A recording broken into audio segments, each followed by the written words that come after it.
Assalamualaikum warahmatullahi wabarakatuh. Gimana kabarnya semua? Semoga semuanya dalam keadaan sehat walafiat ya.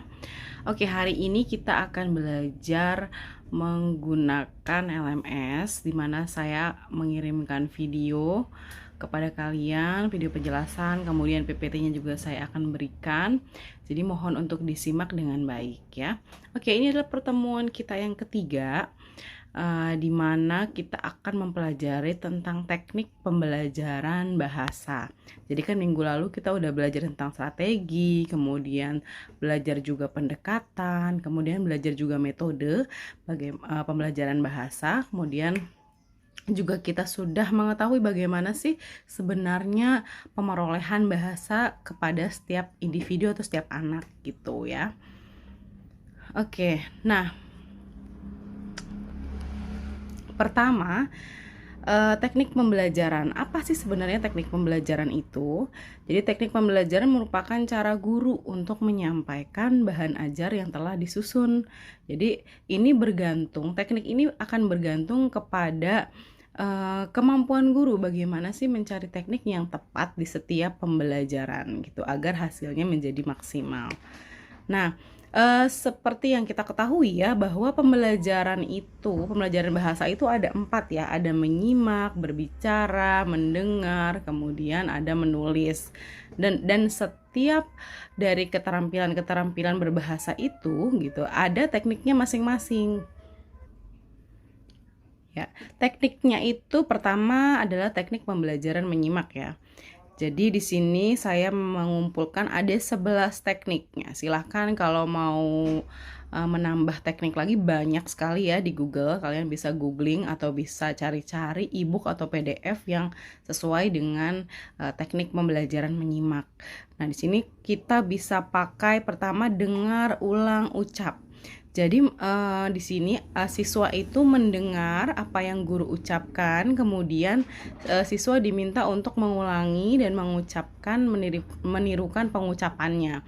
Biasanya ini tuh untuk pembelajaran di kelas rendah ya, karena kan hanya meniru. Jadi guru memberikan kata, kemudian siswanya mendengar dan diucap lagi oleh siswanya. Dan ini kenapa masuk ke dalam teknik pembelajaran menyimak? Karena menyimak apakah siswanya itu menyimak atau tidak dilihat dari pengulangan ucapannya. Kalau mengulang ucapannya sesuai dengan yang guru ucapkan, berarti siswa ini menyimak dengan baik. Kemudian ada juga mendikte ya, dengar atau tulis. Itu udah dari kelas 1 sampai kelas 6 itu masih ada ya, yang guru teknik pembelajaran mendikte bisa digunakan. Kemudian dengar, kerjakan. Jadi siswa diminta untuk mendengarkan perintah guru, bisa berupa kalimat atau petunjuk, kemudian mengerjakan sesuai dengan perintah atau petunjuk yang guru berikan. Kemudian ada lagi dengar dan terka. Nah, seru nih, biasanya ini teknik yang digunakan guru untuk membuat siswa lebih imajinasinya lebih bervariasi lagi. Jadi siswa diminta mendengarkan sebuah deskripsi atau suatu benda, nanti jadi kayak tebak-tebakan gitu loh. Kemudian siswa menerka apa sih sebenarnya yang guru ini maksud.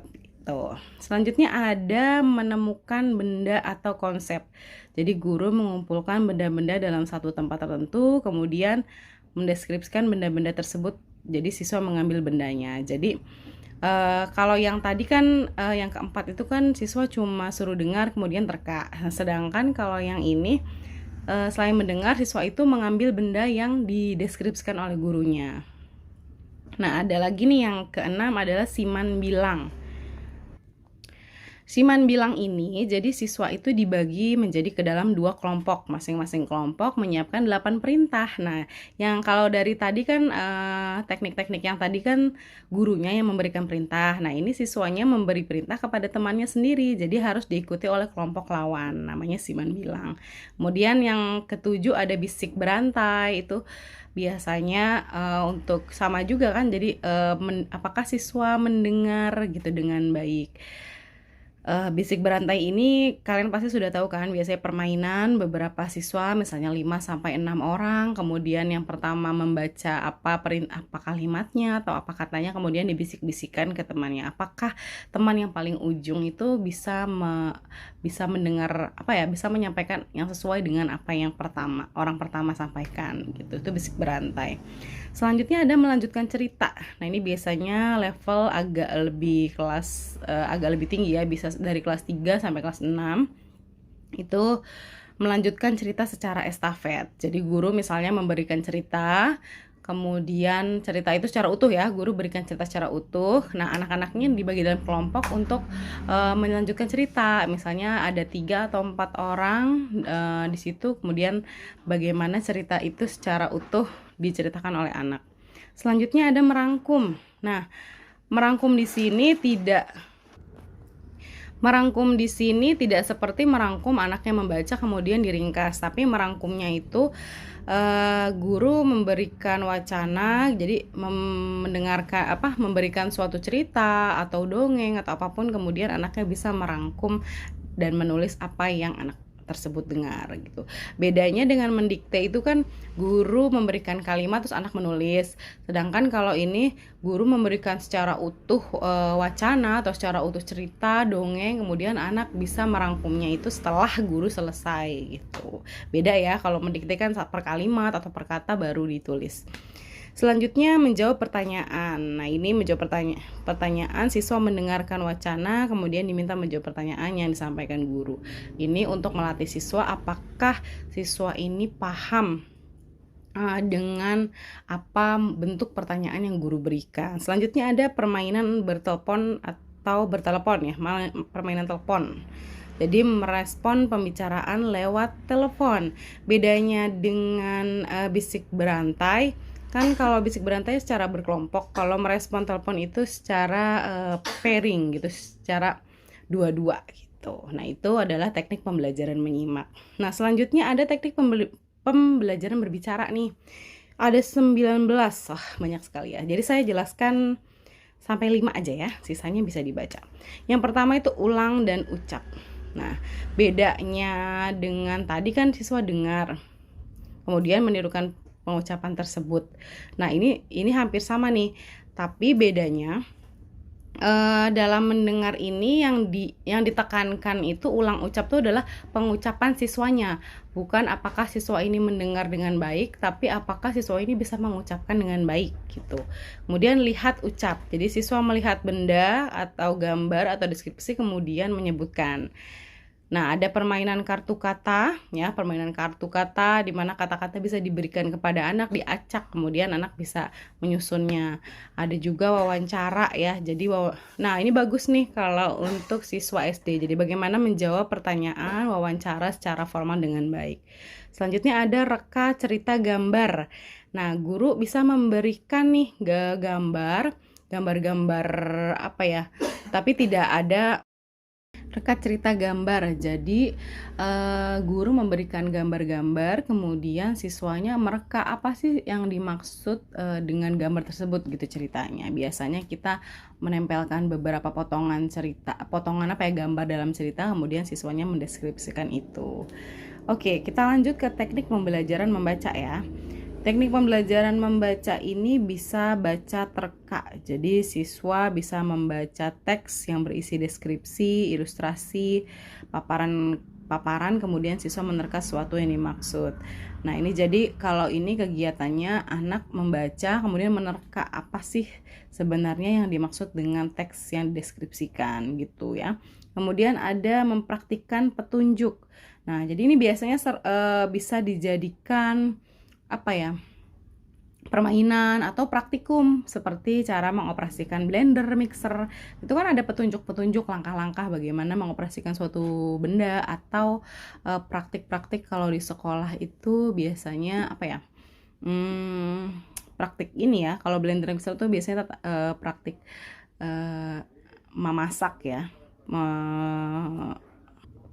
atau praktik-praktik alat lab biasanya gitu ya. Kemudian ada scanning dan skimming ya. Ketiga dan keempat ini biasanya yang paling sering digunakan dalam belajar mandiri. Jadi siswa membaca sepintas atau memindai.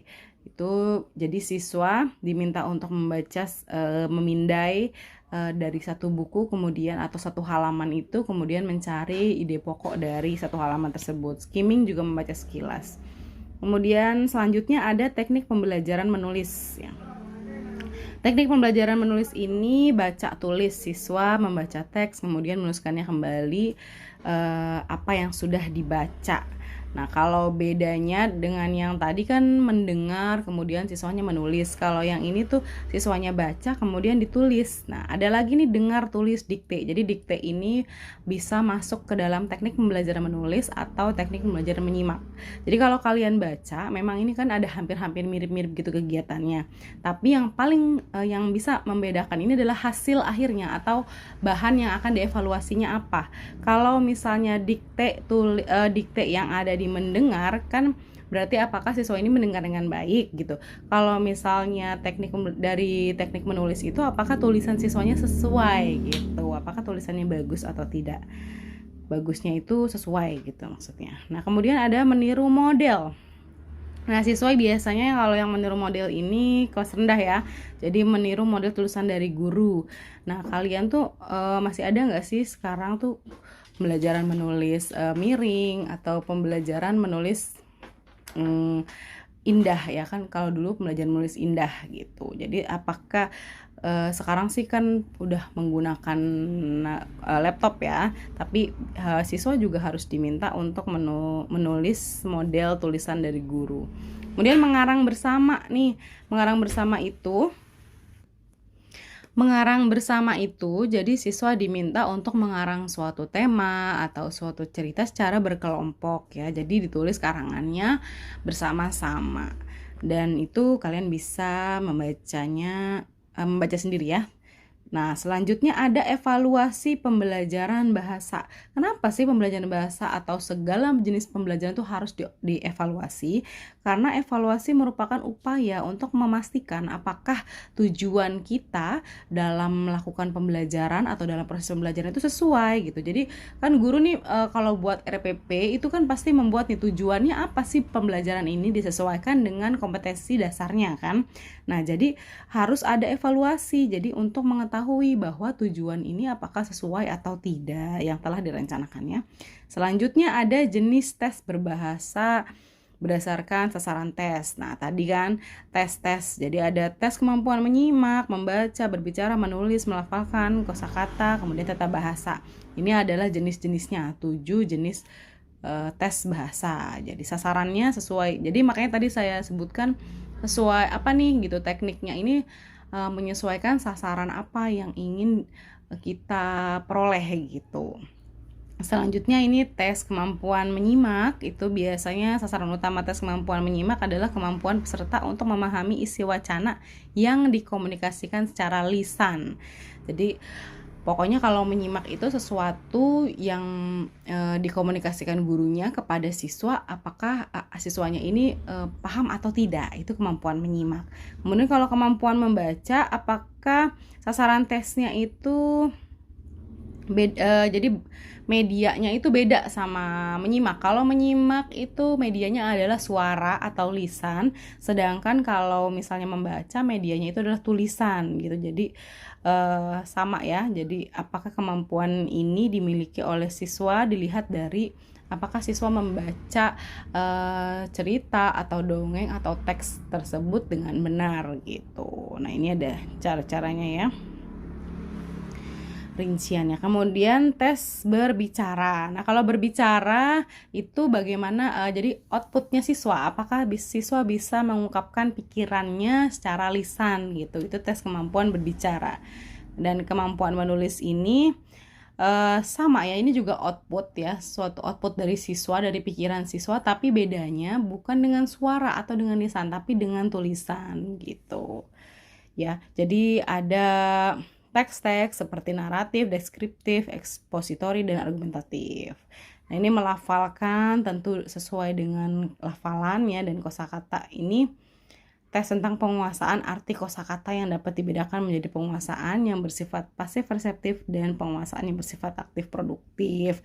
Jadi kosakata itu lebih kepada ya kosakatanya aja gitu, bukan kalimat. Jadi ada apakah kata lepas dengan atau tanpa imbuhan, kata-kata yang merupakan gabungan dari kata yang sama atau beda, masing-masing dengan diri sendiri gitu. Jadi pengertian-pengertian dari setiap kata itu apakah siswa mampu memahaminya. Ini ada indikator-indikatornya ya, kalian bisa baca apa sih sebenarnya pasif reseptif atau aktif produktif itu kayak gimana sih. Nah, itu bisa dibaca sendiri. Nah, kalau tata bahasa itu seperti morfologi, sintaks, diksi, kalimat majemuk, kalimat tunggal, kemudian morfem, ada lagi kalimat majemuk bertingkat. Nah, itu namanya tes tata bahasa. Oke ya, kalian bisa baca.